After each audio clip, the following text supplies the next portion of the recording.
सदर व्हिडिओमधील पात्र हे सत्य घटनेवरून प्रेरित आहे। त्याचा बहुजन विकास आघाडीच्या 3 दशकांच्या निर्लज्ज सत्तेशी संबंध जाणवल्यास तो निव्वळ योगायोग नसून नालासोपारा विरारच्या जनतेच्या नशिबी आलेलं ते भयान वास्तवच आहे। डेंग्यूचा धोका अजूनही कायम राहणार आहे, कारण आरोग्य विभागानं भीती व्यक्त केलेली आहे। त्यामुळे श्वसनाचे विकार वाढणार असल्याचा अंदाज डॉक्टरांनी व्यक्त केला आहे। तो वाढण्याची शक्यता आहे। डेंग्यूची तीव्रता वाढत चालेल। साहेब, औषधामुळे आजार थांबवू शकतो, इतकी साधी जाण असू नये। आणि हे लोक तर आता औषधांमध्येच फ्रॉड करायला लागलेत। परवा इथे 2 बायका गेल्या डेंग्यूमुळे। का? कारण औषध फवारणी झालीच नाहीये इथे।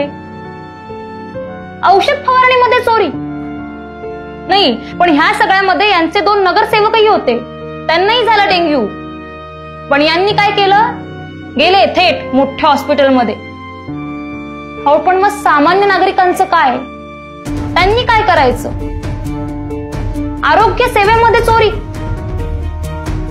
हो, गेल्या 30 वर्षात आमच्या या शहरात एक तरी सरकारी हॉस्पिटल बांधलं का हो तुम्ही? नाही नाही, बस झालं आता, बस झालं।